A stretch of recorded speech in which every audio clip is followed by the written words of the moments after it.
శ్రీ గురుభ్యో నమః. చిన్ననాటి చందమామ కథలకు స్వాగతం. ఈనాటి కథ శీర్షిక గౌరీ చంద్రులు. రాసినవారు వి సీతారామయ్య. ఒక ఊళ్ళో స్థితిపరుడైన రైతుకు ఒక చక్కని కొడుకు పుట్టాడు. వాడికి చంద్రన్న అని పేరు పెట్టుకున్నారు. అయితే వాడు పెరుగుతున్న కొద్దీ విచిత్రంగా తయారవుతూ వచ్చాడు. వాడి మాటలు అయోమయంగా ఉండేవి. ఏళ్ళు మీద పడుతున్న కొద్దీ వాడి పిచ్చివాగుడు హెచ్చింది. ఒకరోజు వాడి తండ్రి వాడిని మందలిస్తూ, అలా మాట్లాడతావేమిట్రా, అందరిలాగా మాట్లాడలేవు, ఇలా అయితే నీకెవరు పిల్లనిస్తారు అన్నాడు. చూడు నాన్న, అగ్గి పొయ్యిలో ఉన్నా కూడా పైకే పోతుంది, నీరు ఎత్తున ఉన్నా కిందకే పారుతుంది అన్నాడు చంద్రుడు. చీవెదవా, నేనొకటి చెబితే నువ్వొకటి చెబుతావు, నేను పోయిన తర్వాత నీ గతి ఏమవుతుంది అన్నాడు తండ్రి. నేను పోయేవాణ్ణేగా, ముందు పుట్టావు గనక నువ్వు ముందు పోతావు అన్నాడు చంద్రుడు. తండ్రికి కోపం వచ్చి వాణ్ణి ఇంటి నుంచి వెళ్ళిపోమన్నాడు. చంద్రుడు బట్టలు వేసుకుని చెప్పులు తొడుక్కుని గొడుగు తీసుకుని బయలుదేరాడు. చంద్రన్న వెళ్ళి మధ్యాహ్నానికి ఓ చెరువు గట్ట చేరాడు. అక్కడ నాగేశ్వరుడనే పెద్ద మనిషి వచ్చి తాను తెచ్చిన ఆహారం మూట విప్పుతూ చంద్రుణ్ణి చూసి, ఎవరు నువ్వు, ఎక్కడికి పోతున్నావు అని అడిగాడు.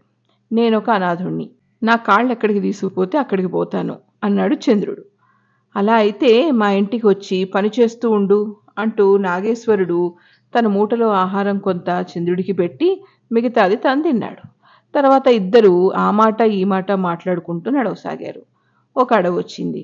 చంద్రుడు గొడుగు విప్పి ఎత్తి పట్టుకుని నడవడం చూసి నాగేశ్వరుడు, నీడగా ఉన్నది కదా, గొడుగు ఎత్తావేం అన్నాడు. గొడుగు వేసుకోమని నా తల చెప్పింది అన్నాడు చంద్రుడు. కొంత దూరం వెళ్ళాక ఒక వాగు తగిలింది. నాగేశ్వరుడు చెప్పులు తీసి చేతపట్టుకుని వాగు దాటుతూ ఉంటే చంద్రుడు చెప్పులతోనే దిగాడు. అదేమిటంటే కాళ్ళు చెప్పాయన్నాడు. మరికొంత దూరం పోయాక చంద్రుడు, ఈ దారికి నిచ్చెన కూడా ఉంటే ఎంత బాగుండును అన్నాడు. దారికి నిచ్చెనేమిట్రా పిచ్చివాడా అన్నాడు నాగేశ్వరుడు. ఈ విధంగా మాట్లాడుకుంటూ వాళ్ళు నాగేశ్వరుడు ఊరు చేరుకున్నారు. నాగేశ్వరుడు తన ఇంటి తలుపు తట్టి గౌరీ అని పిలిస్తే ఒక పిల్ల వచ్చి తలుపు తెరిచి నాగేశ్వరుడికి చెంబుతో నీళ్ళిచ్చి, మరొక మనిషి ఉండడం చూసి మరొక చెంబుతో నీళ్లు తెచ్చి చంద్రన్నకిచ్చి మళ్ళీ వెళ్ళిపోయింది. ఇది కొత్త చెంబ, వాడకంలో ఉంటున్న చెంబ అని అడిగాడు చంద్రుడు. ఏమిటా పిచ్చి ప్రశ్న అన్నాడు నాగేశ్వరుడు కోపంగా. ఆయన చంద్రుణ్ణి వసారాలో కూర్చోపెట్టి లోపలికి వెళ్ళి భార్యతో తాను వెళ్ళిన పని కాలేదని చెప్పాడు. గౌరి వంటింట్లో వంట చేస్తోంది. నాగేశ్వరుడు వెళ్ళిన పని గౌరికి సంబంధం చూడటం. దూరాన ఒక సంబంధం ఉన్నదంటే వెళ్ళాడు. కానీ వెళ్ళిన పని సానుకూలం కాలేదు. ఆ సంబంధం ఆయనకు నచ్చలేదు. మరేదైనా సంబంధం చూడాలి.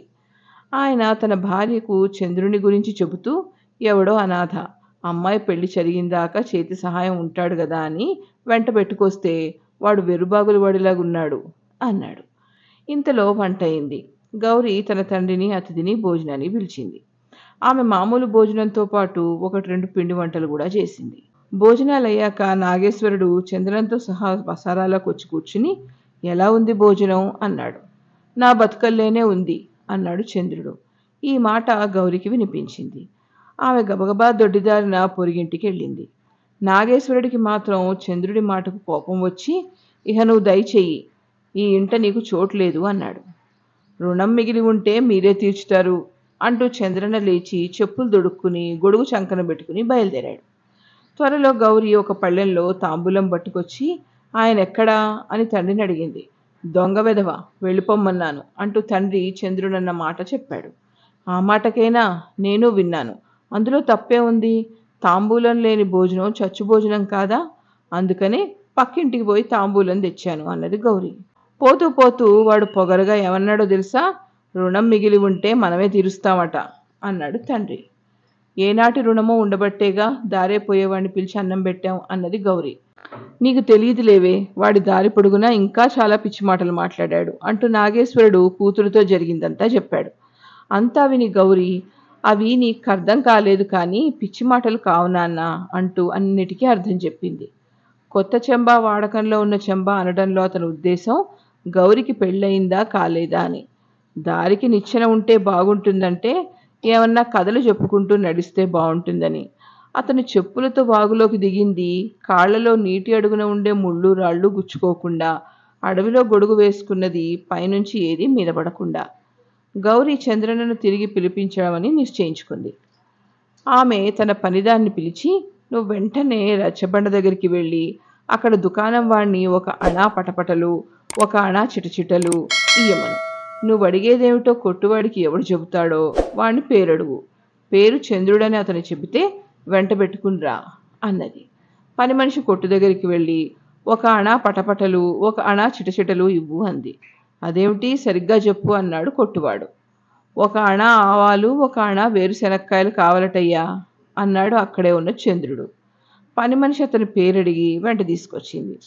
గౌరికి అతని మీద మనస్సు నిలిచిందని తెలిసి నాగేశ్వరుడు వాళ్ళిద్దరికీ పెళ్లి చేశాడు. ఇంతటితో ఈ కథ కంచికి, మనం ఇంటికి.